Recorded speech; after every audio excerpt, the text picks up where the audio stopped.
A very good morning to one and all. Honorable HOD of Commerce Department, Bodasman, Honorable Alumnus CA Shruti Naik, please give a big round of applause for her.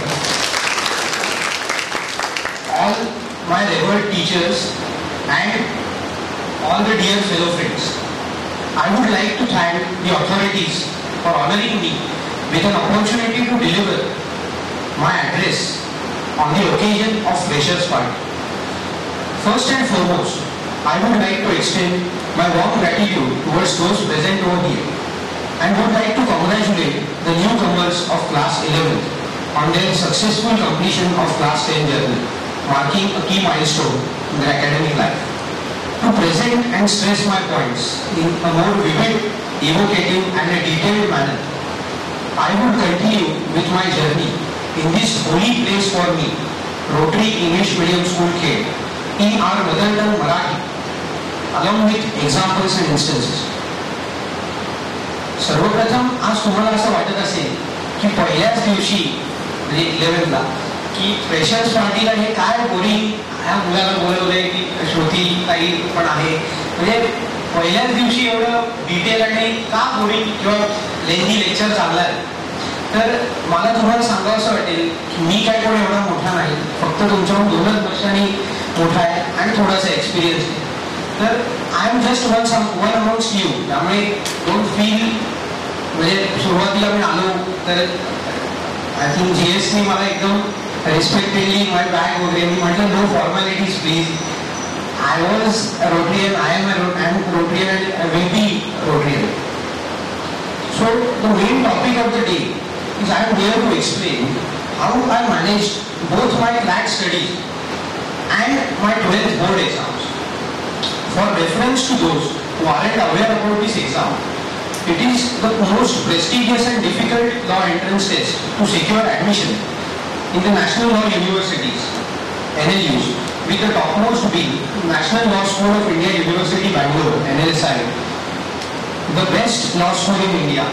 #1 according to National Institutional Ranking Framework, NIRF rankings. It is also known as the Harvard of the East. So, I would begin by telling that REMS Khed is truly a holy place for me. It was because of the Almighty's grace that I ended up being here.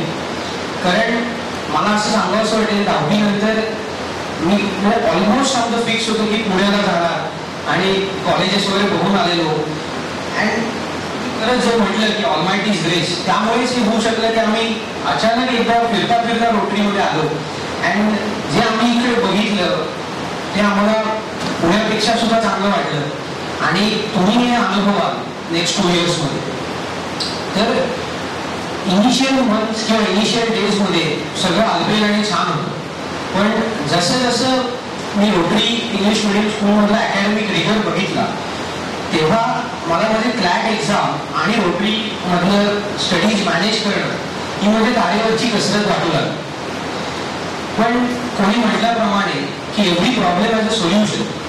त्यामुळे जितकं म्हणजे काय म्हणतात की when the going gets tough the tough gets going, त्याप्रमाणे मी स्वतःला build केलं, स्वतःला डेव्हलप केलं. इकडे आल्यानंतर सर्वात पहिली गोष्ट जी तुम्ही करावी असं मला वाटतं ती म्हणजे earn the trust of teachers. कारण तुम्ही 10th स्टँडर्डपर्यंत एक डिफरंट मला वाटतं एन्व्हायरमेंटमध्ये होता. You may have secured 95%, 90% more than that, but इथे येऊन ते डिसिप्लिन, ते हार्डवर्क, ते डेडिकेशन इथल्या टीचर्सना दाखवणं सुद्धा गरजेचं आहे की जर तुम्ही वन स्टेप पुढे आलात तर ते टीचर्स तुमच्याकडे 10 स्टेप फॉरवर्ड आहे. त्यामुळे हे मी सर्वप्रथम केलं की to earn the trust of teachers. मला चांगलं आठवते की 11th स्टँडर्डमध्ये CLAT एक्झामचं प्रिपरेशन मी 80% करत होतो आणि बोर्डाच 11thचं प्रिपरेशन ओनली ऑफ 20%. उद्या समजा समेटिव्ह एक्झाम असली किंवा इंटिग्रेटेड टेस्ट असल्या तर आदल्या दिवशी मी फक्त अभ्यास करायचो आणि ते असून सुद्धा 11th एक्झाममध्ये सुद्धा फायनलला मी फर्स्ट पोझिशन सिक्युअर केली. आणि बऱ्याच लोकांना असं वाटायचं की वेदांत फक्त बोर्डाचाच अभ्यास करतो, तो बाकी काहीच करत नाही, म्हणून त्याला हे शक्य होते. आज मला मंचावर सांगावं असं वाटेल, पण हे खरंच असं नव्हतं. लास्ट डे मध्ये मी ते करत होतो. जसं जसं 11th एक्झाम्स फिनिश होऊन मार्च 2024 मध्ये आम्ही 12th मध्ये एंटर केलं, तसं तसं मी माझं प्रोजेक्ट वर्क जे की आपण बरीच मुलं डिसेंबर जानेवारीपर्यंत एक्सटेंड करतात, ते टीचर्सच्या मागे लागून लागून कम्प्लीट केलं. म्हणजे मेची जी सुट्टी होती त्यामध्ये मी सगळं जे काय प्रोजेक्ट वर्क अँड ऑल होतं त्याला, कारण मला एक गोष्ट माहीत होती की डिसेंबर 2024 जेव्हा मी ती क्लॅट एक्झाम सोडवून इकडे येईल तेव्हा तो most precious thing would be time. कारण मला टाईमच नव्हता, just 2 months for the course. त्यामुळे मे 2024 मध्ये मला आठवते सुट्टी जेव्हा मी मांडगावला होतो तेव्हा एका रात्री इंग्लिश, बिझनेस स्टडीज आणि इकॉनॉमिक्सचे प्रोजेक्ट कम्प्लीट करून टाकले. मे 2024 जसं जसं संपर्क केलं, that means just 6 months to CLAT. CLAT एक्झामचे 5 सब्जेक्ट्स आहेत. First in English language, current affairs including general knowledge, legal reasoning, logical reasoning and quantitative aptitude.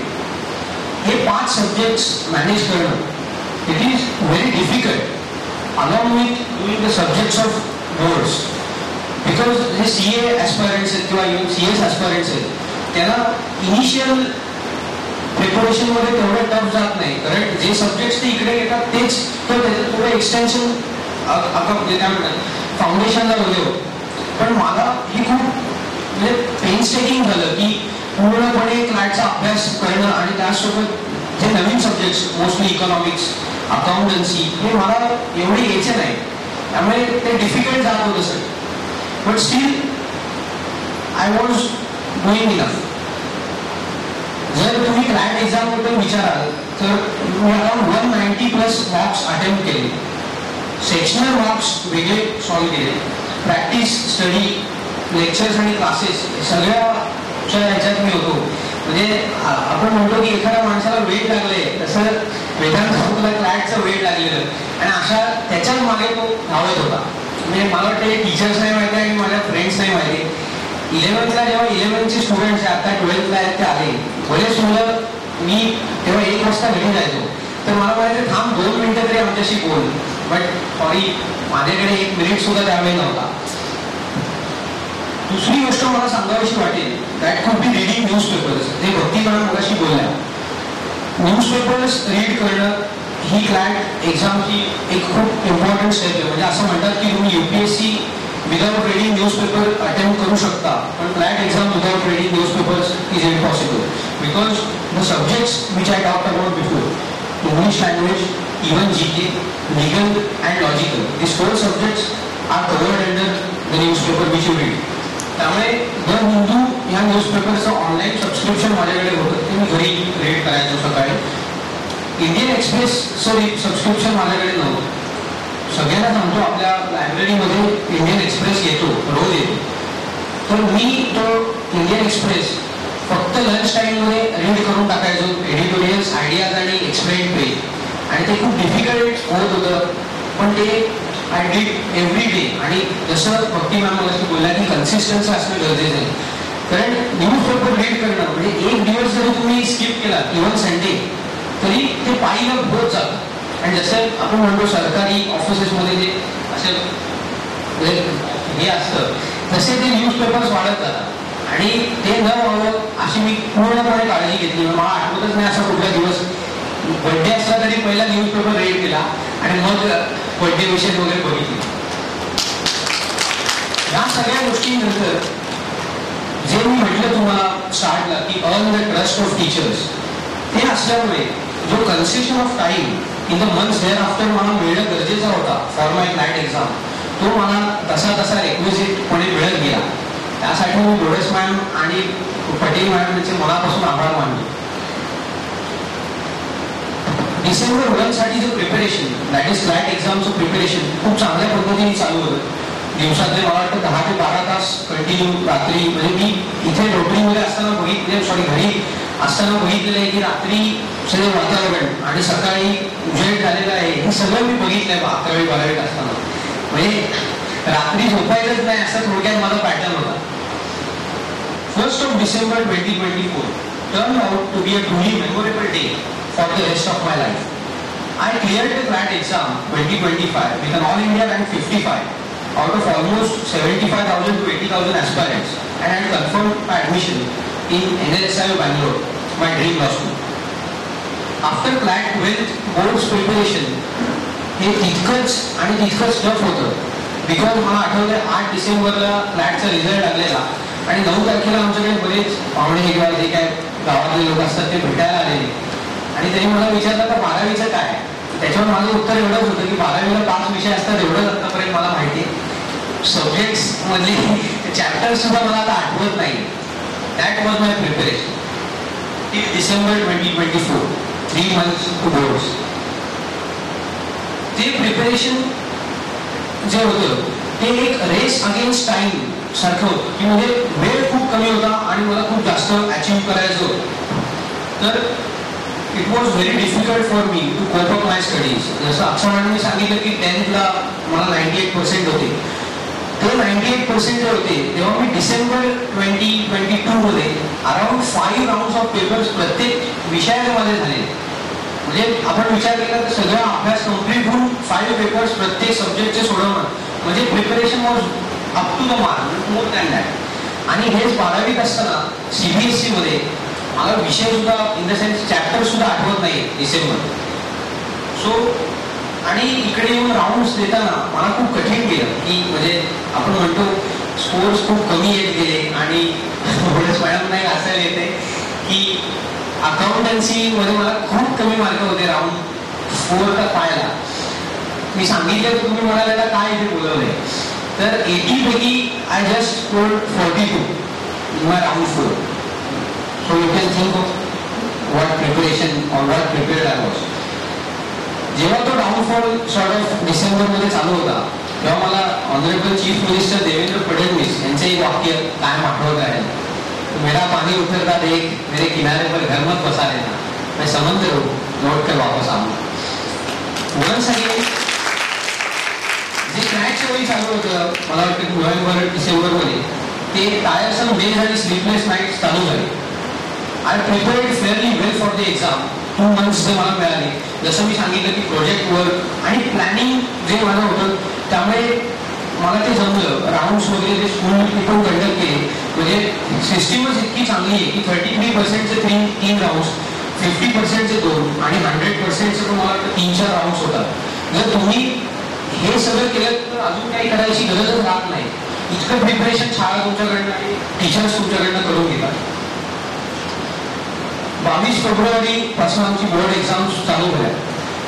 22 फेब्रुवारीचा BSचा paper माझा चांगला गेला आणि 22 फेब्रुवारी नंतर मग दुसरा paper was on 11th March. म्हणजे तुम्ही विचार केला तर 16 डेजचं प्रिपरेशन गॅप होतं.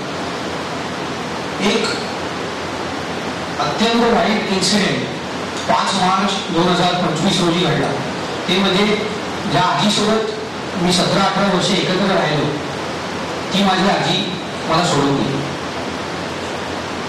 आजीचं राहणं हे माझ्यासाठी अत्यंत दुःखद आणि वाईट होतं की ते मला शब्दात सुद्धा सांगता येत नाही. जसं मी म्हणतो एक मुलीला मगाशी रडायला आलं घराच्या आठवणी तर सेम पॅटर्न माझा होता. आणि मी स्वतःला S400 सिस्टीममध्ये असं समजतो. 4 म्हणजे आई बाबा आणि आजी आजोबा त्यांच्यामध्ये असलेला मी असं असं म्हणजे काय म्हणायचं कम्फर्टमध्ये मी होतो जेव्हा मी माणगावमध्ये होतो. आजीचं अचानक जाणं हे मला खूप चटका लावून गेलं. आणि माझी आजी अत्यंत हुशार होती.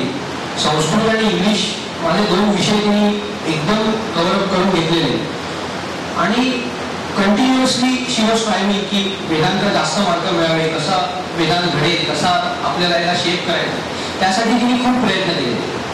आणि मला आठवते की 1 फेब्रुवारीपासनं मी रोज सांगायचो आजीला की 29 मार्चला आमच्या एक्झाम्स एंड होणार होतं. मी रोज आजीला सांगायचो की आजी now 60 days to go, 59 to go, 58 to go.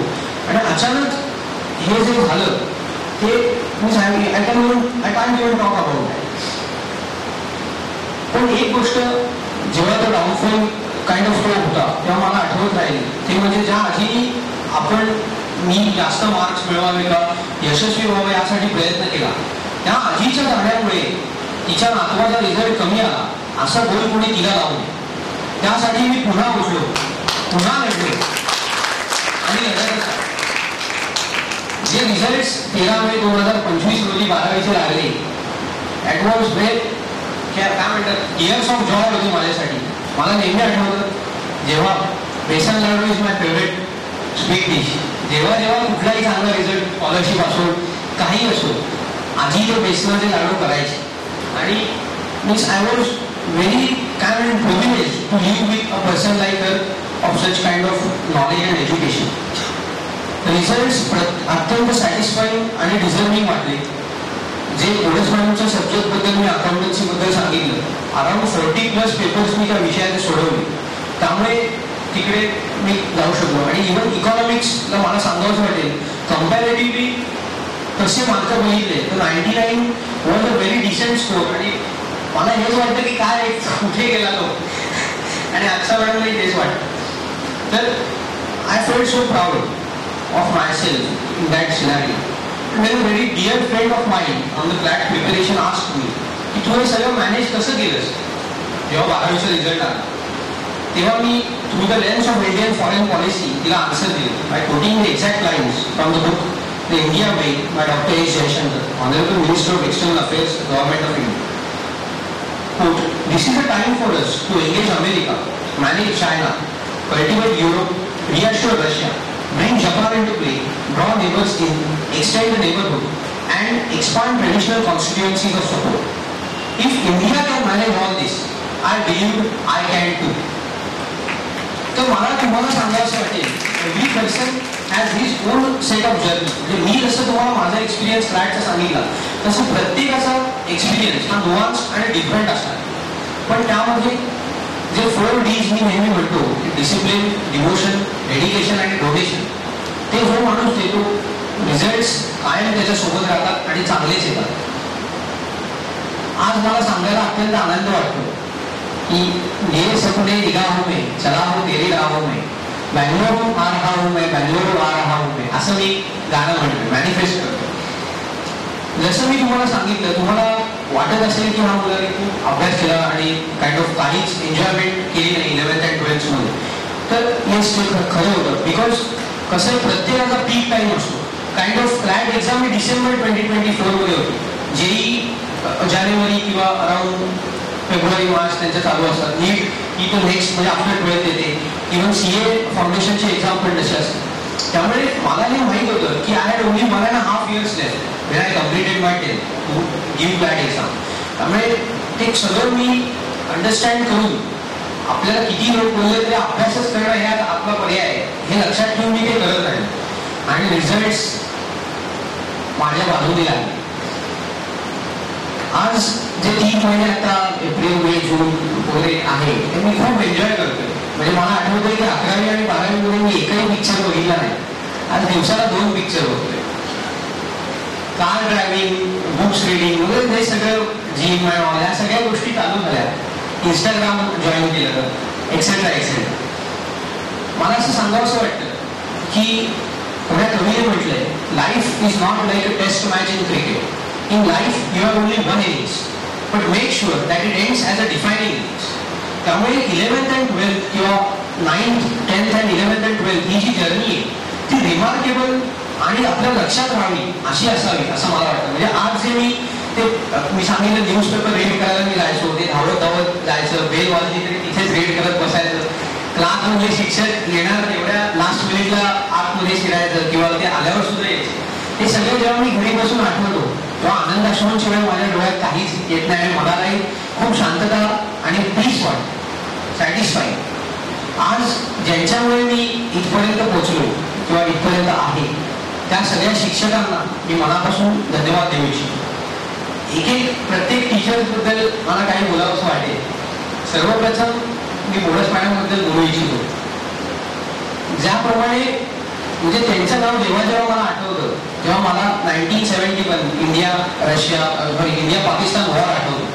Even all I am into reading geopolitics. त्यामुळे माझे जे एक्झाम्पल्स मोस्टली असतात ते जिओ पॉलिटिक्स रिलेटेड असतात. की बोनस मॅडम ज्याप्रमाणे India you may be knowing about all this की इंडियाला कोणीच हेल्प केली नाही and they well all with Pakistan western alliance America even China Europe and all those countries only Russia then USSR stood by us. तसं माझ्या Russia माझ्यासाठी bonus madam कुठे कुठे लढल्या असतील कोणाकोणासमोर जाऊन बोलल्या असतील आणि कुठल्या कुठल्या केबिनमध्ये त्यांनी नॉक केला असेल हे त्यांनाच माहिती. त्यांच्याबद्दल की त्यांनी जे माझ्यासाठी केलं हे सांगायला मी जर चालू केलं तर दिवसही बोलणार नाही एवढं बोनस मॅडमनी माझ्यासाठी केलं. त्यामुळे त्यांच्याबद्दल मी एवढंच सांगेन की त्यांचे मी आभारही मानणार नाही आणि त्यांना धन्यवादही देणार नाही. कारण आभारात भार असतो आणि धन्यवादात वाद असतात. त्यामुळे मी सदैव त्यांच्या ऋणातच राहू इच्छितो.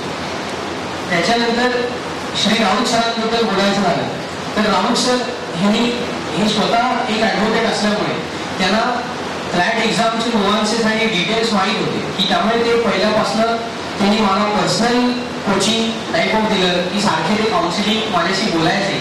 After weeks and weeks we use to talk की सर ते विचारायचे की कसं प्रिपरेशन चालू आहे.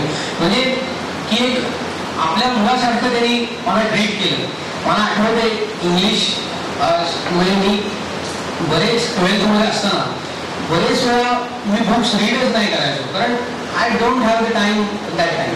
पण राऊत सर स्वतःहून मलाच रीड करायला लावायचे की जेणेकरून क्लासमध्ये का होईना त्याचं रीडिंग होईल.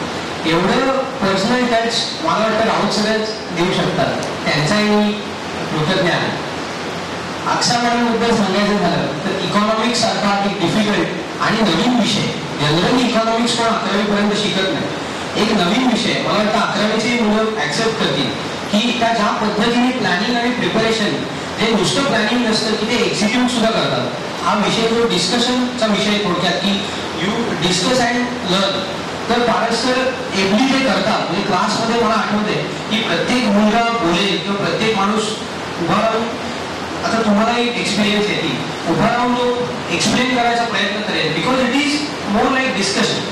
तर ते देखील त्यांनी खूप छान पद्धतीने केलं आणि आफ्टर एव्हरीबडी डिस्कशन ते स्वतः समअप करतात. त्यामुळे ते देखील खूप छान झालं आणि बिझनेस स्टडी देखील माझा one of the favourite subjects होता. महत्वाची गोष्ट सांगायची म्हणजे जेव्हा मी कुठलाही टॉपिक एक्सप्लेन करायला उभं राहायचो आणि माझं कम्प्लीट झाल्यावर टाळ्यांचा गडगडाट व्हायचा तर ह्यासाठी मी त्यांचा आभारी आहे की त्या लेक्चरमध्ये मला बोलायची संधी दिली. पाटील सर जे आता इकडे नाही आहेत त्यांच्याबद्दल सांगायचं झालं तर IT सारखा डिफिकल्ट विषय की तुम्ही विचार करा English accountancy business studies and economics sort of तुम्ही आपण हे ऐकले पण IP इट्स डिफरंट. पायथन त्याच्यानंतर MySQL वगैरे जे प्रॅक्टिकल्स लागतात किंवा सॉल्विंग लागतं किंवा लॅबमध्ये जाऊन ते खूप चांगल्या पद्धतीने घ्यायचे. एकदा नाही 5-6 वेळा घ्यायचे. त्यामुळे तो विषय देखील त्यांनी खूप छान पद्धतीने सोडवला. सरिता मॅमबद्दल सांगायचं झालं तर त्या इंग्लिशमधलं टेक्स्च्युअल पार्ट कम्प्लीट करायचं आणि त्यांचं लेक्चर्स ऐकणं हे खूप डिलाइटफुल असायचं. कारण फ्लुएन्सी आणि जी लँग्वेजमधली एक्सपर्टीज आहे ते त्याच करू शकतात. मॅम थँक्यू बऱ्याच वेळ. आता मला सांगायचं वाटतं पटेल मॅडमबद्दल.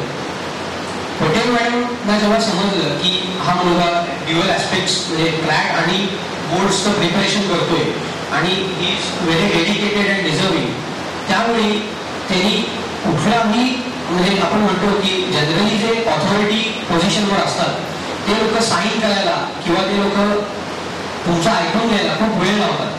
तर तुम्हाला सारखं भासवून देतात की तुम्ही काय द ऑथॉरिटी.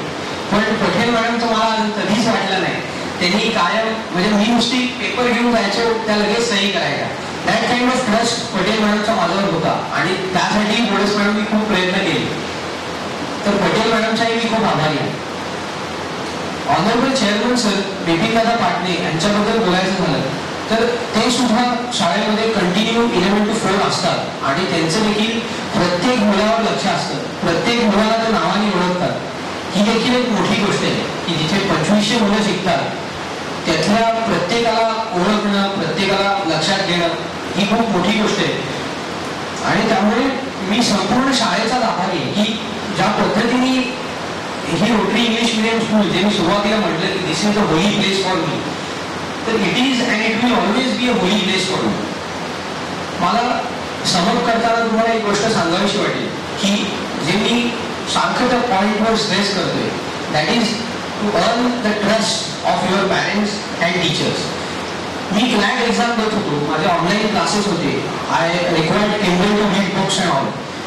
तर माझ्याकडे अनेक गॅजेट्स होते की जसं की मोबाईल, लॅपटॉप, किंडल म्हटलं, हेडफोन्स, सगळं जे काय सेट लागतो.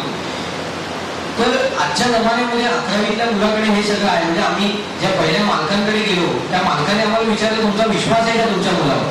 दिस was the question which asked, to which my parents firmly answered yes, we trust you. आणि मला वाटतं की आता we are listening packages 29 lakhs, 70 lakhs, 75 lakhs.